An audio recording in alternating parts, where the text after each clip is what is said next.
Hey guys, so I'm going to try to review The Book That Wouldn't Burn by Mark Lawrence. I have tried all morning to get this down.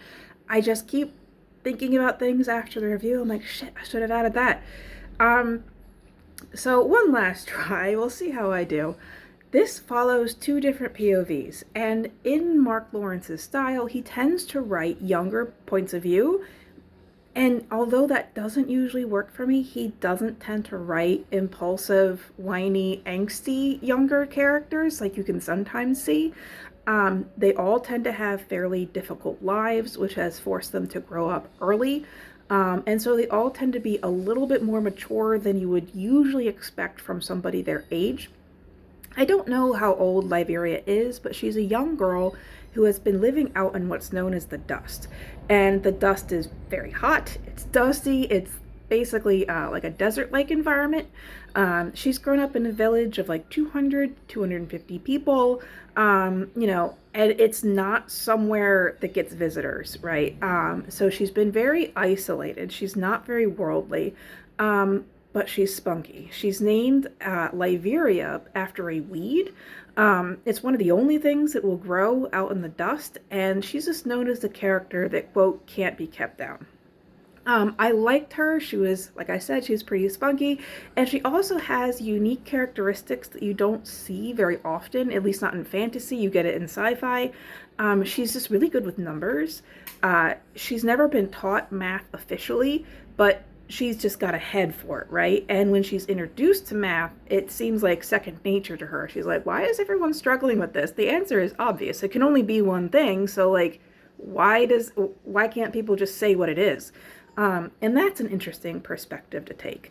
And so the other points of view is Ivar. And Ivar is stuck in like this supernatural library that he can't get out of. And he's not the only one. He has a group of people and they call each other siblings, but they're not really. They're all just kind of stuck there together. And time has stopped. So I don't know exactly how old Ivar is. It may have been mentioned and I may have just missed it.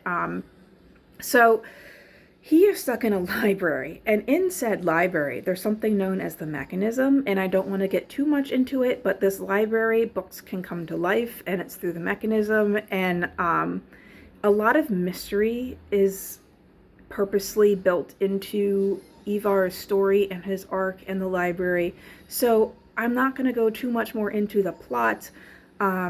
So I liked the characters. I liked them more as I went along. This book started off a little bit slower for me. There's just a lot to build up. There's a lot of foundation to lay. And then once it got going, it really got going.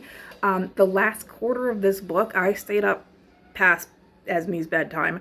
And I am paying for it this morning. So the pacing was slow at first, and then it got faster and faster and faster, and it like crescendoed. And I thought I liked that. I don't like the lull in the middle where it starts off fast and kind of and then picks back up. Like I can DNF books like that. I much prefer slow, medium, fast if we're gonna have a slow aspect to the book. The personal highlight for me was actually the prose. And I don't say that very often, even though I read a lot. Usually it's the characters, like I fall in love with the characters, or the magic system is really cool, or the world is just totally different, and I'm just in love with that.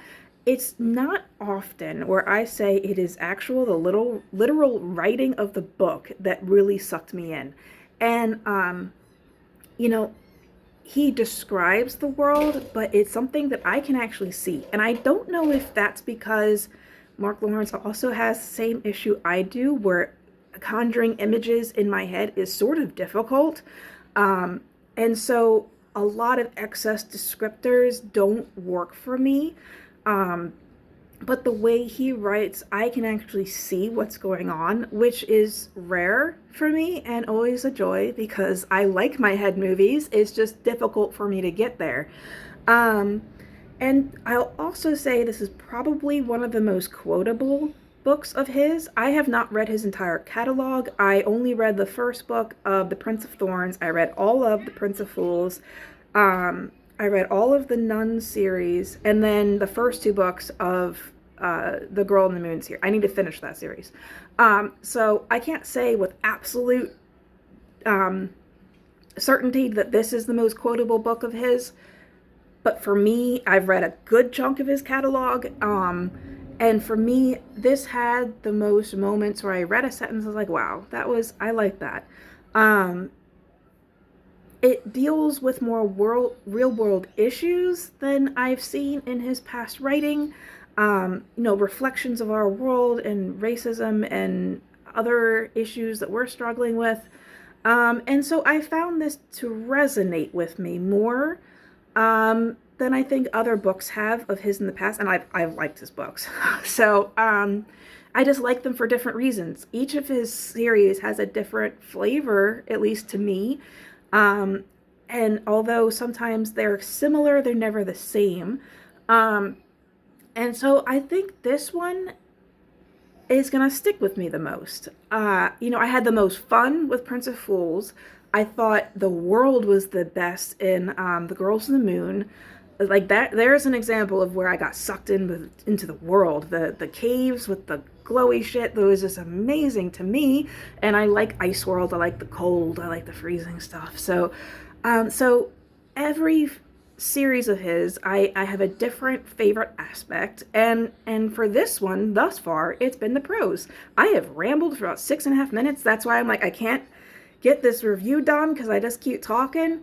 So anyway, 5 out of 5. I really personally enjoyed it. I hope you do too. The audiobook's great. So yeah, I highly recommend it, especially if you're a Lawrence fan. So thank you so much for watching.